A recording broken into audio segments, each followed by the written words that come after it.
اچھی موت کی نشانیوں میں سے سب سے پہلی نشانی یہ ہے، مومن جب اللہ کے پاس جاتا ہے اسے موت سے نفرت نہیں ہوتی، جب بالکل اس کی جان نکلنے والی ہوتی ہے۔ من احب لقاء اللہ احب اللہ لقاءہ، جو اللہ سے ملنا چاہتا ہے اللہ اس سے ملنا چاہتے ہیں۔ ومن کرہ لقاء اللہ کرہ اللہ لقاءہ، جو اللہ سے ملنا نہیں چاہتا اللہ بھی اسے نہیں ملنا چاہتا۔ اچھی موت کی ایک دوسری نشانی یہ ہے کہ انسان جمعے کے دن فوت ہو، یہ جمعے کی رات کو فوت ہو۔ رسول اکرم صلی اللہ علیہ وسلم کا فرمان ہے، جامع ترمذی کی روایت ہے 1074، ما من مسلم يموت يوم الجمعہ او لیلۃ الجمعہ الا وقاه اللہ فتنة القبر، جو شخص جمعے کے دن یا جمعے کی رات کو فوت ہو جاتا ہے اللہ اسے عذاب قبر سے محفوظ کر دیتا ہے۔ ایک تیسری بات بھی جو ہے انسان کی اچھی موت کی نشانی ہے، رسول اللہ صلی اللہ علیہ وآلہ وسلم نے فرمایا، جو اللہ ذوالجلال کی راہ میں شہید ہو جائے، اس سے اچھی موت کون سی ہو سکتی ہے؟ صحابہ کرام نے سوال کیا، اس کا مطلب ہے شہید تو بہت تھوڑے ہوں گے؟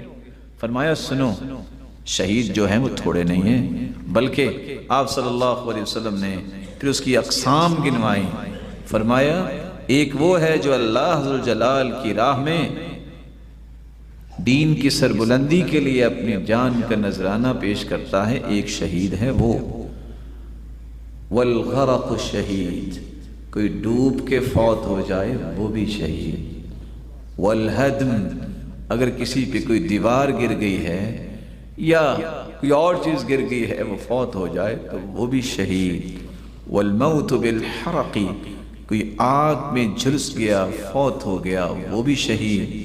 والمبطون شہید، ایسا انسان جس کو پیٹ کی بیماری کوئی بھی بیماری لگی ہے وہ بھی شہید۔ والمطعون شہید، اور طاعون کی بیماری میں جو فوت ہو گیا وہ بھی شہید۔ من قتل دون عرضہ فہو شہید، جو اپنی عزت بچاتے ہوئے فوت ہو گیا وہ بھی شہید۔ من قتل دون مالہ فہو شہید، کوئی ڈاکو ڈکیت آ کے اس سے مال چھینتا ہے، اسی اثناء میں اس پہ اس طرح حملہ ہوتا ہے وہ فوت ہو جاتا ہے وہ بھی شہید۔ اور جو عورت زچگی کے وقت فوت ہو جاتی ہے ولادت کے وقت وہ بھی شہید ہے۔ رسول اللہ صلی اللہ علیہ وآلہ وسلم نے یہ بات بھی صحابہ کرام کو سمجھا دی۔ اور کتنا خوبصورت ایک چوتھا جو ہے وہ سبب ہے جو نشانی بن جاتی ہے، اللہ کی راہ میں پہرا دینے والا جو ہے اور ایسا پہرا دیتے ہوئے اللہ کے پاس جاتا ہے، یہ بھی انسان ایسا انسان ہے کہ اس کو اللہ نے اچھی موت عطا کی۔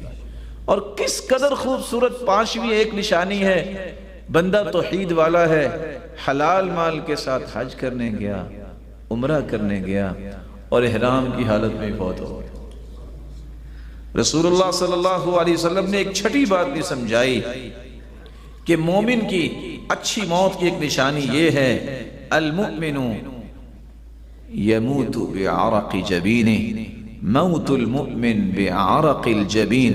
مسند احمد کی روایت ہے، مومن جب فوت ہوتا ہے تو اس کی پیشانی پہ پسینہ آ جاتا ہے، اور ساتویں اور آخری نشانی اس کی زبان پہ لا الہ الا اللہ اللہ جاری کر دیتے ہیں۔ ربانی سٹیٹمنٹ ہے، وَتَمَّتْ كَلِمَةُ رَبِّكَ صِدْقًا وَعَدْلًا، اللہ ذوالجلال سے بڑھ کے صداقت و عدالت والی بات دنیا میں ہے ہی کوئی۔ جس رب نے پیدا کیا ہے اس رب نے یہ فیصلہ سنایا ہے کہ جب تک تم یہودی اور عیسائی نہیں بن جاؤ گے، ان کی اتباع نہیں کر لو گے، وہ کبھی بھی تم سے راضی نہیں ہو سکتے۔ اور ساتھ ہی تیسرا فیصلہ بھی بیان کر دیا، لَتَجِدَنَّ أَشَدَّ النَّاسِ عَدَاوَةً لِلَّذِينَ آمَنُوا الْيَهُودَ، روئے زمین پر اسلام کے دعوے داروں، ایمان کا دعویٰ کرنے والوں، روئے زمین پر سب سے بڑا دشمن جو ہے وہ تمہارا یہودی دشمن۔ اللہ تعالیٰ کے تین فیصلوں کے بعد ایک تو منع کیا کہ ان سے دوستی کی پیگے نہ بڑھاؤ، پھر یہ فرما دیا کہ وہ کبھی تم سے راضی نہیں ہوں گے جب تک تم ان کے دین کو قبول نہیں کر لیتے، اور ساتھ یہ بھی فرما دیا کہ روئے زمین پر جتنی انسانیت قیامت تک آئے گی، یہودیوں سے بڑھ کے ایمان والوں کو کوئی دشمن نہیں ہوگا۔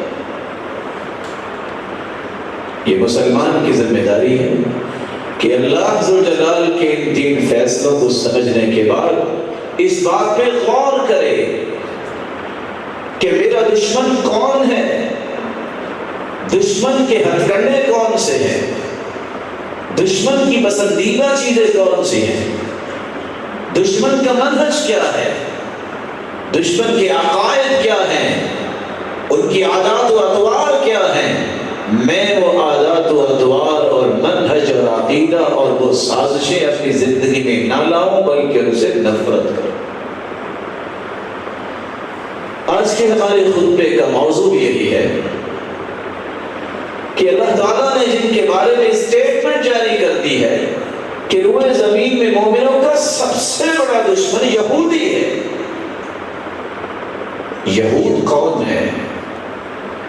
کون سی ایسی ان کی عادات ہیں جن وجہ سے اللہ نے ان پہ متعدد عذاب نازل کیے اور ان کو عبرت بنایا، اور کون سی ایسی عادات ہیں جو آج اسلام کا نام لینے والے بھی اختیار کر کے انہی ذلتوں اور عذابوں کا مستحق بن گئے۔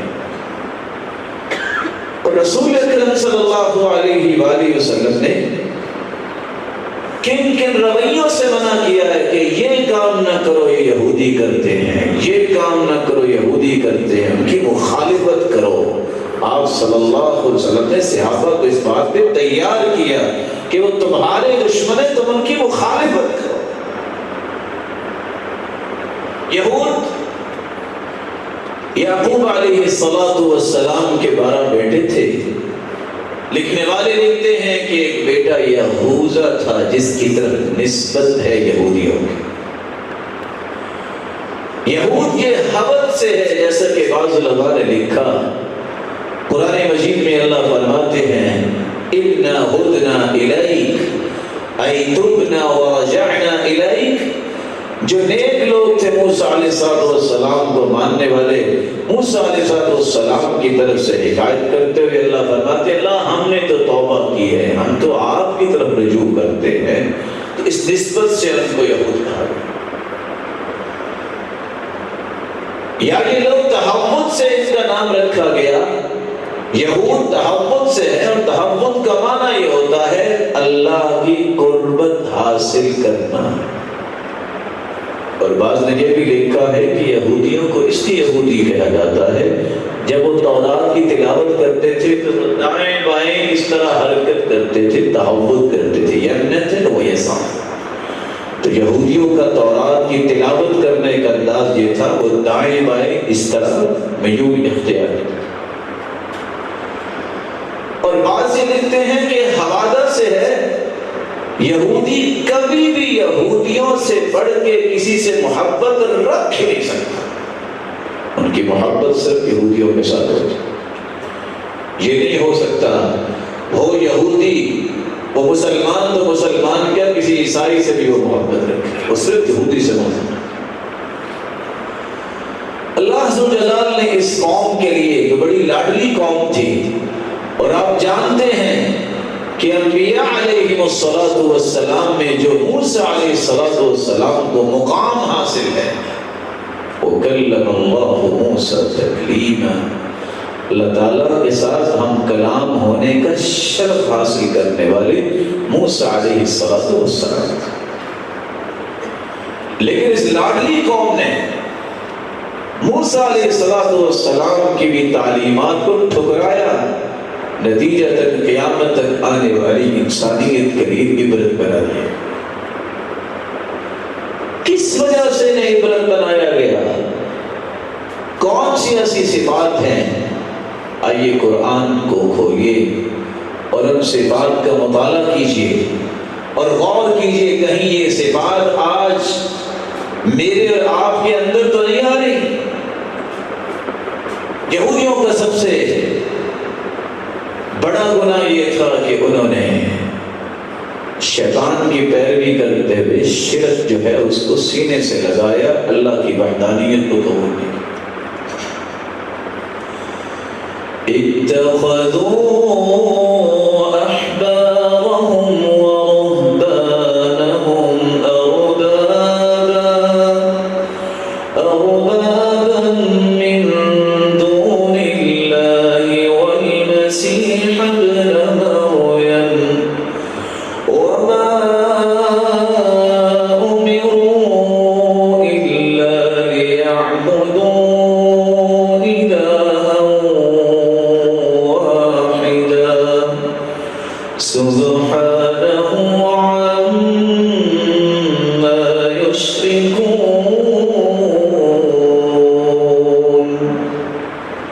وقالت اليهود عزير ابن الله، یہودیوں نے شرک کیسے کیا؟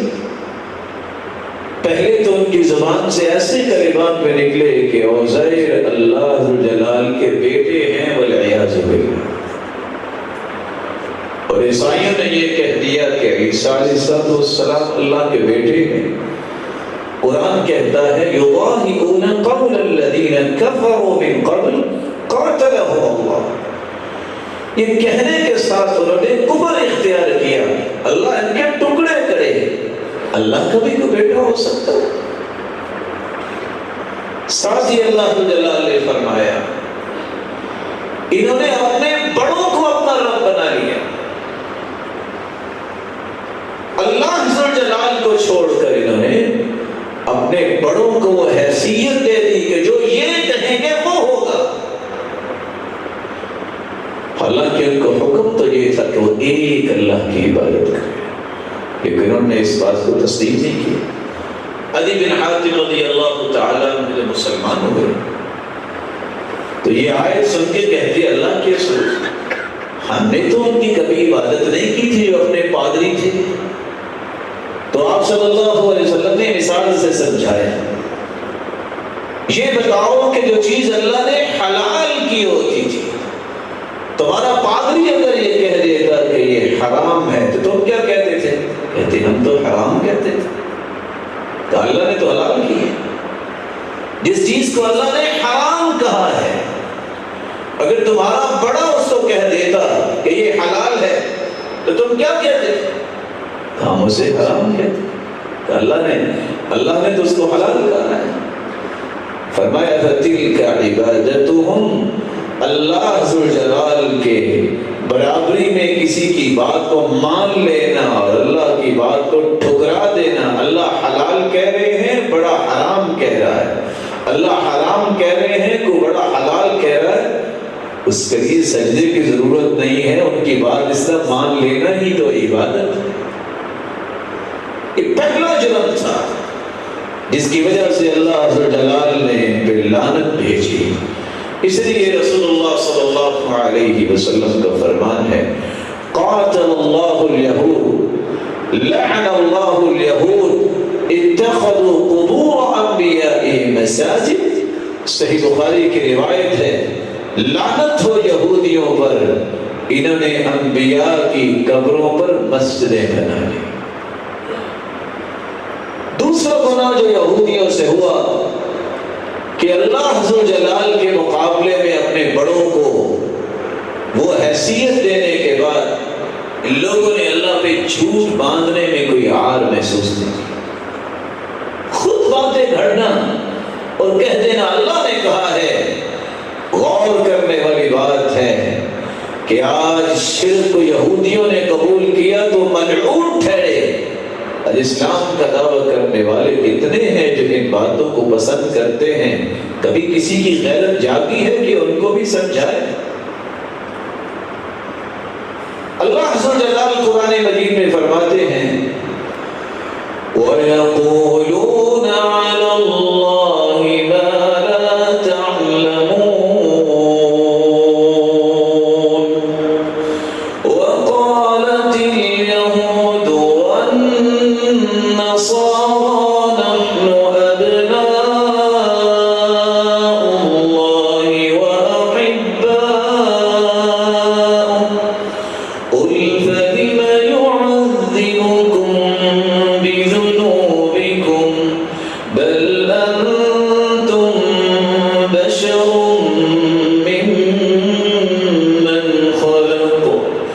يغفر لمن يشاء ويعذب من يشاء ولله ملك السماوات والأرض وما بينهما وإليه المصير.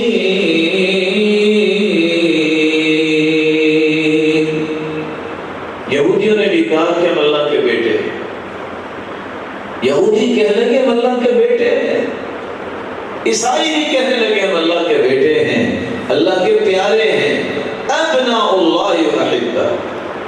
قرآن کہتا ہے, اللہ عز و جلال فرماتے میرے محبوب ذرا ان کو یہ کہو فَلِمَ يُعَذِّبُكُم بِذُنُوبِكُم. کبھی کو بیٹوں پہ بھی کوئی عذاب بھیجتا ہوتا ہے. تمہارے گناہوں کی وجہ سے جو تمہیں ذلت کے عذاب مل رہے ہیں, اگر تم بیٹے ہوتے تو پھر عذاب ملتا. بَلْ أَنْتُمْ بَشَرٌ مِّمَّنْ خَلَقَ. تم بھی اللہ کی مخلوق میں سے مخلوق ہو.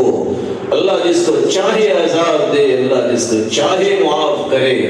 ساری بادشاہی اللہ کی ہے, اسی کی طرف لوٹ کے جانا ہے. یہ تمہارا بہتان قیامت کو کھلے گا جس کو تم کبھی بھی اپروو نہیں کر سکو گے, جس کے نتیجے میں جہنم کا ایندھن بن جاؤ. آج غور طلب بات یہ ہے, امت اسلامیہ میں کتنے ایسے لوگ ہیں جو بات خود کرتے ہیں اور اللہ کا خوف نہیں ہوتا, کہتے ہیں یہ اللہ نے کہا ہے. اور بعض ایسے بدبخت بھی موجود ہیں اتنی ذلتوں کے سلسلوں کو دیکھنے کے باوجود ان کی زبانوں سے ایسے کلمات نکلتے ہیں, اللہ شاہد ہے وہ زبان پہ لانے کی بھی جرت نہیں ہوتی. کسی شخص کو کہا جائے کہ تم دعا کر دو اور لوگ اسے سمجھ رہے ہو کہ نیک آدمی ہے, اور وہ چوڑیاں پہن کے بیٹھا ہو اور آسمان کی طرف نظر اٹھا کے کہے کہ بارش برسا دو وگرنہ میں تیری سہاگ توڑ دوں گا, والعیاذ باللہ. یہ دین ہے کیا؟ یہ اسلام ہے؟ قرآن نے اس لیے رسالے دیے, یہ یہودی ہیں تم ایسے کام نہ کرو. اللہ عز و جلال نے ایک تیسری صفت بھی یہودیوں کی بیان کی ہے. جہاں یہ شرک کو پسند کرتے تھے, اللہ عز و جلال پہ بہتان باندھنا ان کے لیے کوئی بات نہیں تھی. وہاں تیسرا کام ان کا کیا تھا؟ جو اللہ عز و جلال سے عہد و پیمان کیے ان کو توڑنے میں انہیں کبھی پریشانی نہیں ہوئی تھی. فَبِمَا نَقْضِهِم مِّيثَاقَهُمْ لَعَنَّاهُمْ وَجَعَلْنَا قُلُوبَهُمْ قَاسِيَةً يُحَرِّفُونَ الْكَلِمَ عَن مَّوَاضِعِهِ وَنَسُوا حَظًّا مِّمَّا ذُكِّرُوا بِهِ. جب ان یہودیوں نے اللہ سے جو وعدے کیے تھے وہ توڑ دیے, اللہ نے ان پہ لعنت ڈال دی. لعننا, ان کے دلوں کو پتھر بنا دیا. سبب کیا تھا؟ یحرفون الکلم عن مواضعہ. اللہ نے جو بات نازل کی ہوتی تھی اس کا معنی مرضی کر دیتے, کلمات اور معانی کو تبدیل کر دیتے, جو نصیحت کی ہوتی اس کو بھلا دیتے. آج غور کرنے والی بات ہے, کتنے لوگ ایسے ہیں ذرا ان سے پوچھئے سال میں کبھی ان کو رونا آیا؟ سوچیں, کلمہ پڑھنے والا اللہ حضر جلال کے ساتھ کانٹریکٹ سائن کرتا ہے, اشہد ان لا الہ الا اللہ, میں گواہی دیتا ہوں اللہ کے سوا کوئی عبادت کے لائق نہیں ہے. جب اللہ کے سوا عبادت کے کو لائق نہیں ہے تو پھر قبر میں سجدہ کیسا, پھر کسی کے سامنے رکوع کیسا, پھر اللہ عزوجل جلال کے سوا کسی اور کے سامنے اپنی پکاریں کیسی. یہ وہ سبب ہے جس کی وجہ سے یہودیوں کو ملعون کہا گیا اور اللہ عزوجل جلال نے ان کے دلوں کو پتھر بنا دیا, کیونکہ ان کو جو